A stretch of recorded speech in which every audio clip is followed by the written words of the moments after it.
noble messenger who will recite your verses, who will teach your book and wisdom, who will purify them. اے پروردگارا ایک ایسا رسول بھیج دے جو تیری کتاب کی تلاوت کرے، تیری آیت کی تلاوت کرے، تیری کتاب اور حکمت کی تعلیم دے اور لوگوں کو اندر سے اور باہر سے چین کر دے۔ یہ اللہ رب العزت کی بارگاہ میں حضرت ابراہیم کی دعا ہوئی تھی۔ ہم نے دیکھا ہے کتابوں کے اوراق اس بات کے گواہ ہے، چوراہے پر قافلہ بیٹھا کرتا تھا، چوراہے پر لوگ بیٹھتے تھے قافلے کو لوٹنے کے لیے، اور آپ کے قریب سے کوئی قافلہ گزرنا نہیں چاہتا تھا، اور آپ کے بدو لوگ قافلے کو لوٹ لیا کرتے تھے، سامان لوٹ لیا کرتے تھے۔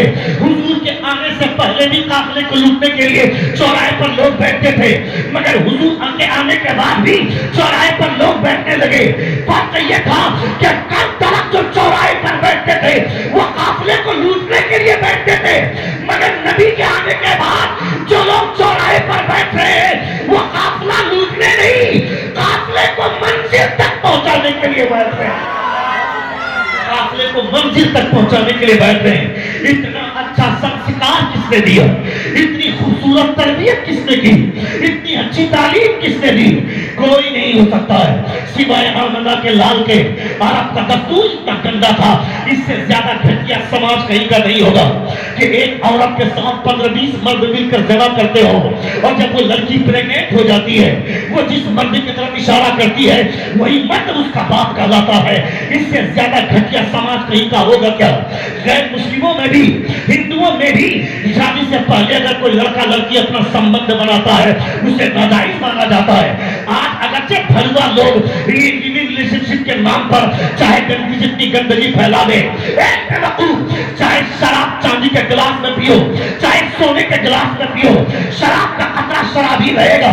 تم چاہے پیشاب کے قطرے کو اگرچہ پانی کی شکل میں دیکھتے ہو مگر وہ پیشاب کا قطرہ پیشاب ہی رہے گا، وہ قطرہ پانی کے قطرے کی برابری نہیں کر سکتا ہے، اور دنیا کا کوئی پانی آب زمزم کی برابری نہیں کر سکتا،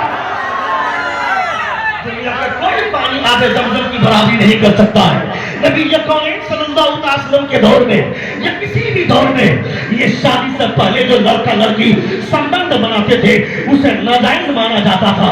یہ آزاد قسم کے لوگ ہیں نا، ان کو اپنی آزادی پر گھمنڈ ہے۔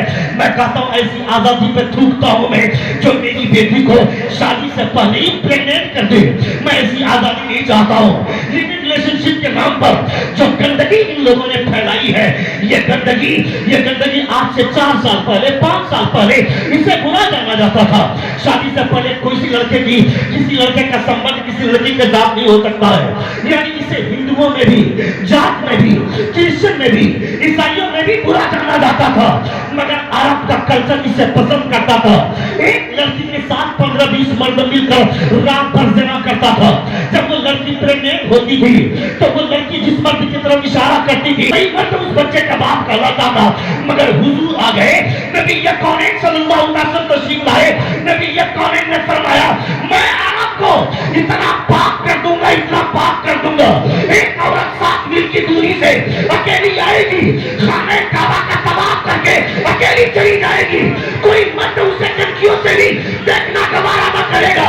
اور ایسا ہوا بھی، ایک عورت آئی اکیلے خانہ کعبہ کا طواف کر کے چلی گئی، کسی مرد نے دیکھا نہیں۔ یہ انقلاب کے سلوا دنیا پکار اٹھی، جہاں تاریخ تھا، ظلمت کدا تھا، سخت کالا تھا، کوئی پردے سے کیا نکلا کہ گھر گھر میں اجالا تھا۔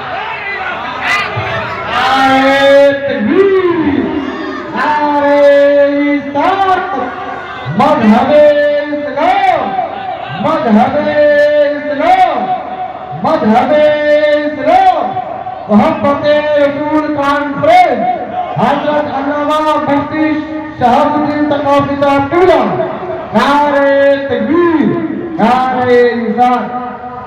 جہاں تاریخ تھا، ظلمت کدا تھا، سخت کالا تھا، کوئی پردے سے کیا نکلا؟ بھائی صاحب ساؤ جہاں تاریخ تھا، ظلمت کدا تھا، سخت کالا تھا، کوئی پردے سے کیا نکلا کہ گھر گھر میں اجالا تھا۔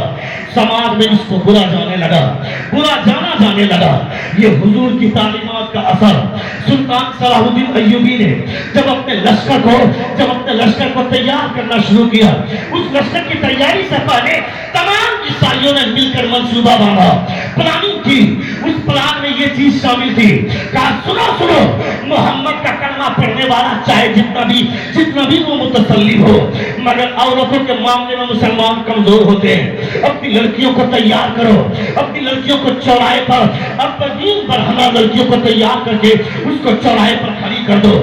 لڑکیاں کھڑی ہو گئی. اس کو ماں نے تیار کیا تھا، اس کی نانی نے تیار کیا تھا، اس کے باپ کا انسٹرکشن تھا کہ کیسی ادائیں دکھانی ہے، زلفیں لہرانی ہے.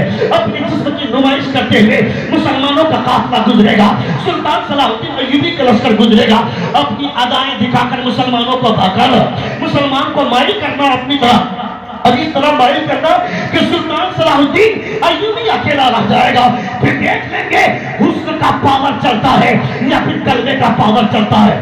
سلطان صلاح الدین ایوبی نے اپنے لشکر کو تیار کرتے ہوئے یہ فرمان سنایا تھا، کہا سنو میرا رب کہتا ہے قل للمؤمنین یغضوا من ابصارہم ویحفظوا فروجہم. Say to the believer men to lower down their eyes and guard their private parts. This is purer for them. Allah is aware of them. Allah is aware of what they do. یہ فرمان کیسے ہی سنو جب صبح کے وقت میں مجاہدین کا قافلہ گزر رہا تھا، چوراہے پر لڑکیاں کھڑی ہے، ایک کے بعد نکلے، تمام کا تمام لشکر گزر گیا. کسی نے ٹنکیوں سے بھی ان لڑکیوں کو دیکھنا گوارا نہ کیا. لوگوں نے پوچھا ایسا انقلاب کیسے ہوا؟ جواب ملا